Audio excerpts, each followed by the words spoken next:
ताजमहल प्रेम का प्रतीक, दुनिया के 7 अजूबों में एक ऐसी इमारत जिसे देखने हर साल लाखों लोग आते हैं, लेकिन बहुत कम लोग जानते हैं कि इसकी सफ़ेद दीवारों के पीछे कुछ ऐसे रहस्य छिपे हैं जिन्हें समय ने खुद में दफना दिया है।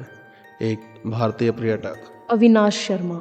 जिसने ताजमहल के उस हिस्से को छूने की कोशिश की जिसे सदियों से छुआ ही नहीं गया था। और फिर वह कभी लौट कर ही नहीं आया।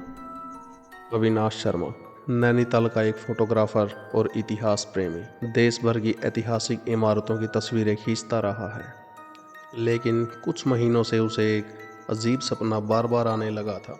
एक धुंधली औरत जो दूर से ताजमहल की ओर इशारा करती, कभी वह रोती थी, कभी उसकी चीखें सुनाई देती थी। अविनाश इन सपनों से परेशान हो चुका था। उसने अपने दोस्तों से बात की, ज्योतिषियों से राय ली, लेकिन कोई स्पष्ट उत्तर नहीं मिला। अंततः एक सुबह वह निर्णय लेता है कि उसे ताजमहल जाना ही होगा, लेकिन एक आम सैलानी की तरह नहीं, बल्कि उन हिस्सों को देखने की चाहत के साथ जो सदियों से बंद हैं। अविनाश पूरी रात ट्रेन का सफ़र करके आगरा पहुंचा और एक पुरानी मुस्लिम हवेली में ठहरा जो यमुना नदी के पास बनी थी। हवेली के मालिक इकराम चाचा 80 साल के बुजुर्ग थे, जिनकी आंखों में समय की परछाइयाँ साफ दिखती थी। जब अविनाश ने अपनी मंशा जाहिर की कि वह ताजमहल के तहखाने में जाना चाहता है, इकराम चाचा कुछ पल चुप रहे। फिर उन्होंने गहरी सांस लेते हुए कहा, हर इमारत सिर्फ पत्थर से नहीं बनी होती, उसमें दबी होती हैं सदियों की पीड़ाएं। ताजमहल का दिल मत कुरेदो बेटा, वहाँ कुछ है जो सिर्फ दिखता नहीं, महसूस भी होता है। अगली सुबह ताजमहल के दर्शन करते समय अविनाश मंत्रमुग्ध रह गया। उसकी आंखें उस गहराई को खोज रही थी जो आम दर्शक नहीं देख सकते। उसने सुरक्षा गार्ड से तहखाने के बारे में पूछा।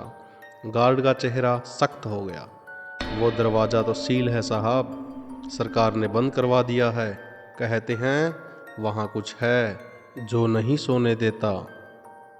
उस रात हवेली में सोते समय अविनाश को फिर वही सपना आया, लेकिन इस बार औरत बहुत पास थी।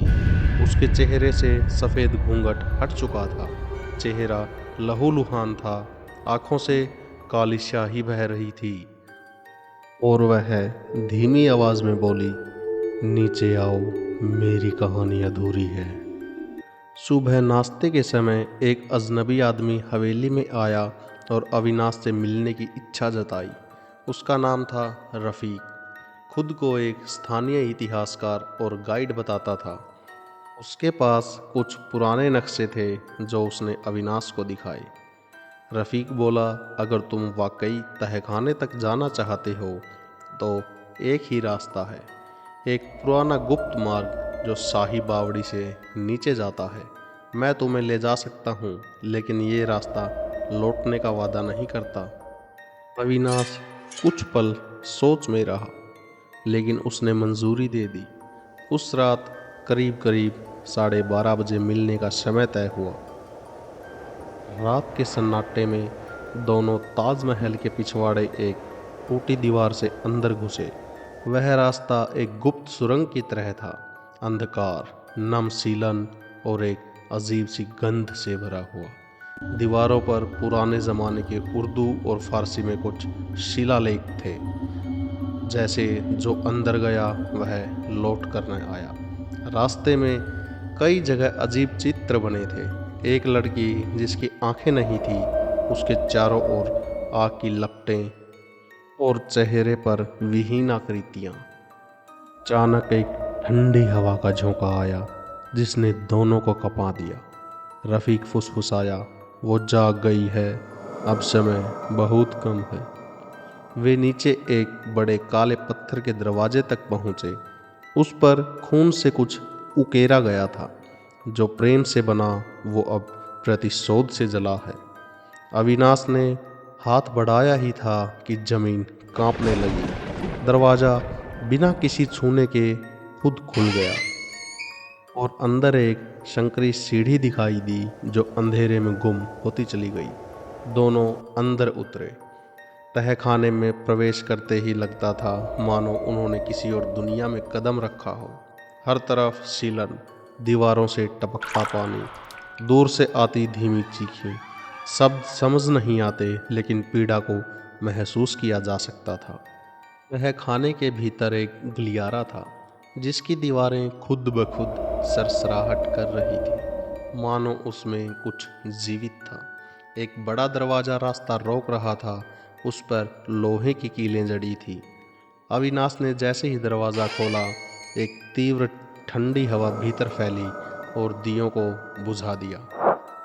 अचानक सामने एक स्त्री की आकृति उभरी, सफ़ेद साड़ी में घूंघट किए हुए, पैरों में घुंघरू और उसकी आंखें दो गहरे काले गड्ढों की तरह। रफ़ीक घबराकर चिल्लाया, वो जाग गई है, वो तुम्हें देख रही है, वो अब तुम्हारे अंदर जाएगी। उस आत्मा ने अविनाश की आंखों में झांका और अगले ही क्षण उसका शरीर अकड़ गया। उसके सामने दृश्य बदल गया। अब वह शाहजहां के युग में था।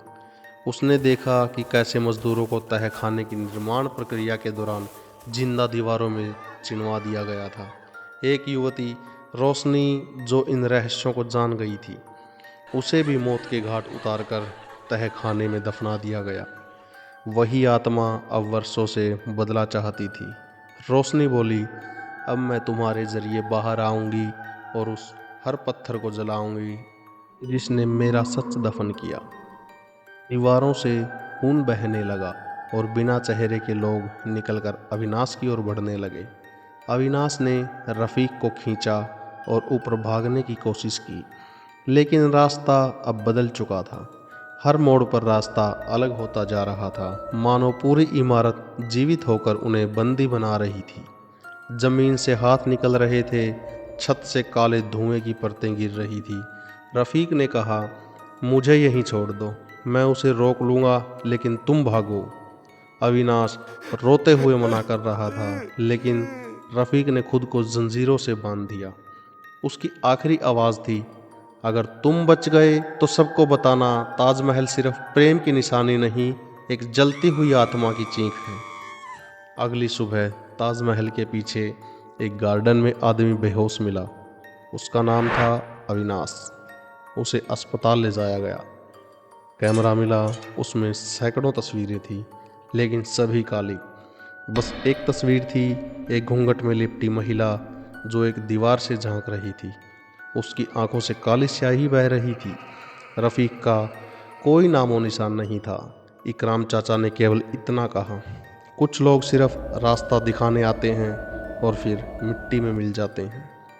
अविनाश नैनीताल लौट गया। वह अब किसी इमारत को बिना विचलित हुए नहीं देख पाता। हर बार उसे लगता कोई उसे देख रहा है। हर फोटो में कोई छाया दिखाई देती और कभी कभी रात में एक फुसफुसाहट सुनाई देती।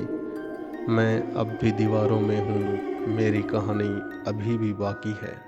दोस्तों, स्टोरी पसंद आई हो तो लाइक ज़रूर करें और आपको हमारी ये स्टोरी कैसी लगी कमेंट में ज़रूर बताएं। ऐसी ही बेहतरीन कहानियों के लिए डर लोग रहस्य चैनल को सब्सक्राइब भी करें। हमारी स्टोरी को प्यार देने के लिए और पूरा देखने के लिए आपका बहुत बहुत धन्यवाद।